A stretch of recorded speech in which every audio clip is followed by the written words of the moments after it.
Hey, what's up? My name is Tyson Brown and I want to welcome you to Tyson's Fitness Tips podcast. This is Australia's top health and fitness podcast to help you lose weight, look good with your shirt off, feel confident in your body, and finally achieve the goals you want with your health and fitness.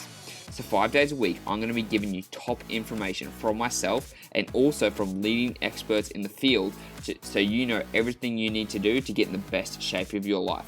From nutrition to mindset to workout, everything is covered in this podcast and you need to go nowhere else. So like I said, it's going to be 5 days a week, Monday to Friday, in your ears with quick actionable segments that you can implement straight away, because the most important thing is that you can put these things into play. Also, if you listen all the way to the end of the episode, you're going to get 2 special gifts that you can download upon listening to it. So make sure you listen all the way to the end to get those free gifts, okay? So let's get into the episode.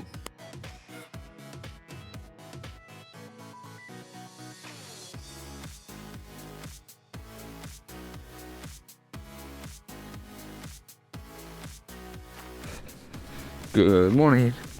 It's another day.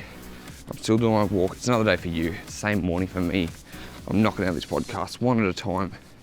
And as I look over my notes here, today's topic is going to be cardio myths part 2, because I know we covered a fair few last time, and now we have a bunch more to go through.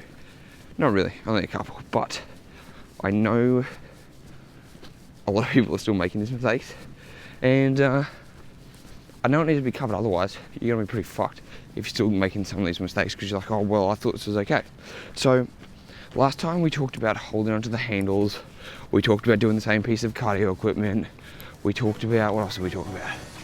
Thinking that fasted cardio is better for fat loss when it's not. Just simple little things, mistakes I've definitely made and I don't want you to make. But today we're going to cover a couple more.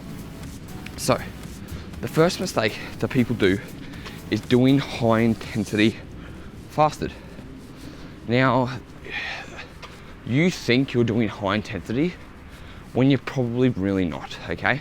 If you have not been training for a long time and you've started training in the morning, what's going to happen is it takes your body a long time to be able to adjust to burning different fuel sources, okay? Because you burn fat as a fuel source and you burn carbohydrates as a fuel source.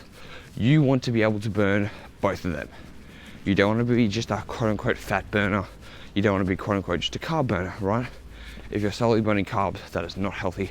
If you're only burning fat, that is not healthy. So you want to be able to mix the two. Now, if you train in the morning, low intensity, like I'm doing at the moment, walking and talking to you, you are going to be burning predominantly fat as a fuel source. Now remember, this doesn't mean you're going to be losing fat. It just means you're going to be burning fat as a fuel source. You are oxidizing fat, right?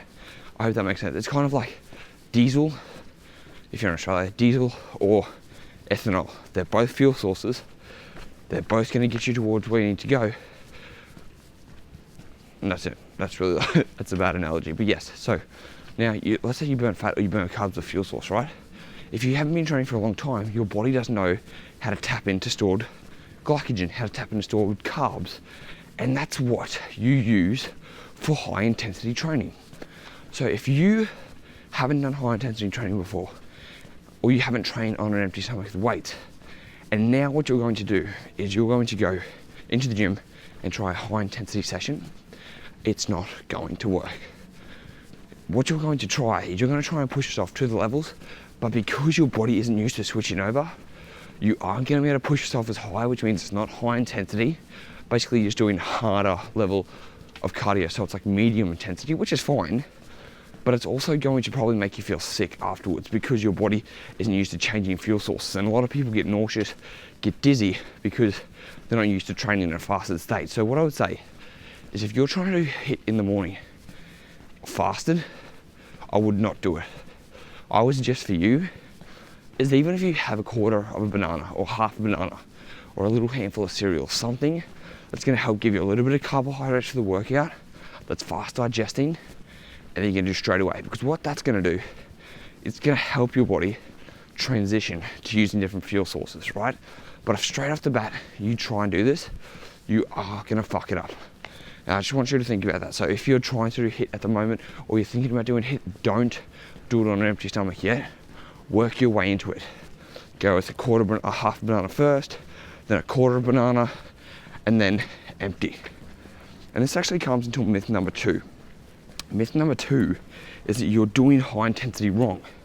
A lot of people, and I have no fucking idea why, think that if you're going to do high intensity, you can do 40 seconds of work, 20 seconds off, or 50 on, 10 off. That is not high intensity training.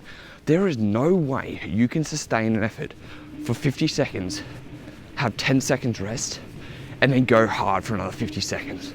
Because the body needs to take time to restore energy. We have different energy systems, right? When you were doing high intensity, you were using predominantly oxygen. It's called ATP, right? And you only have a certain amount of ATP in your body at once. When you use that ATP, you have to rest and let it recover so you can use ATP again. But if you're resting for 10 seconds, that's not long enough to give you another 50 seconds of energy. So what you need to do is you actually need to have a longer rest period than you need to have a training period. So let's say, for example, you're doing sprints on the bike. You will do 20 seconds on and 40 seconds off. That will give you enough time to regenerate energy and to go hard again. Because the goal of high intensity is to push yourself as hard as you can, right? But to also maintain as much power as you can. And if let's say you do high intensity training, you do 40 on, 20 off. You'll have a lot of power at the start, then it'll start to drop down slowly. Then you'll probably go for your 20-second rest. You'll go for your second round, you're not gonna have as much power. You'll go for third round, the power's gonna go down and it's gonna drop lower and lower. And it may feel like you're working hard, but you're actually not burning a lot of calories. And this is because you've now lowered your power. You're not giving your time to regenerate ATP. So I would suggest you always have a longer rest time than you do workout time, right? So that means if you're working out 20 seconds, you rest 40 seconds. If you're working out 30 seconds, you rest 30 seconds. Don't go past 30 seconds. You can't do long sustained hard out sessions for more than 30 seconds at a time. Like, that is not high intensity. That is not the oxygen system. You're now pushing it over the limit and you're not going to be able to do that, right? And you need to get that in your head, because while you may feel like more, quote unquote, more working out is better, it's actually not. And what it's going to do is it's going to hinder you burning more calories. And you wouldn't even think about that, would you? So that's what I want you to think about. So I'm not sure my mic just cut out, but let me just refresh that again. Now, at the end, doing your high intensity, remember, it is less work time, more recover time, because you're going to be able to push yourself harder during the work time. You're going to increase your power, you're going to increase the calories you burn, you're going to increase your VO2 max.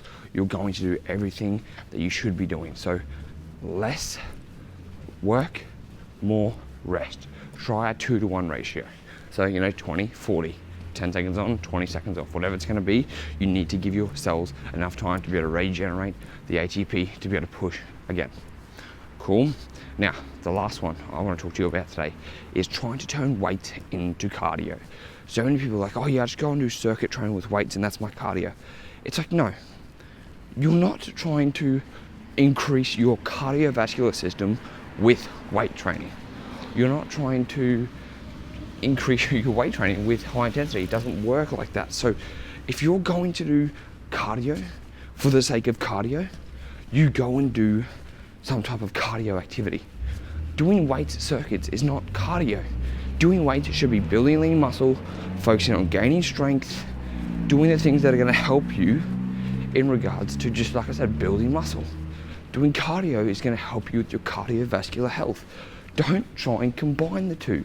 You may feel like, oh, my heart rate's getting up doing this class or like with weights, but to be honest, this circuit class, it's not getting you high enough to increase your VO2 max. You're not stimulating muscle growth because you're doing extremely high reps, usually with bad form, you're risking hurting yourself. It's just a disaster. So don't do it. Don't fall into the trap of thinking that weights are also cardio.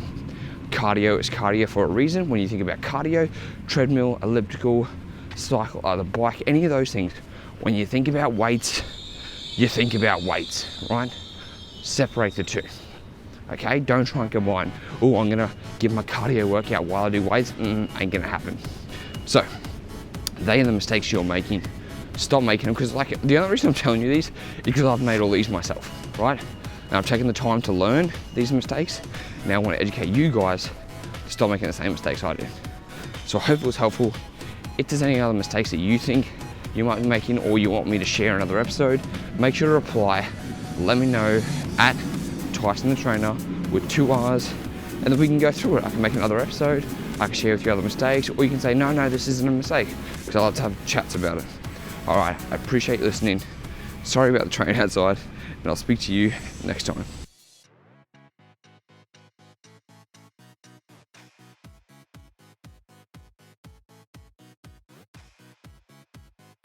Hey, thanks for listening to the podcast. I really appreciate it. So now you've listened all the way to the end. That means you get some free goodies. So what you can do is you've got 2 different options, or you can take them both.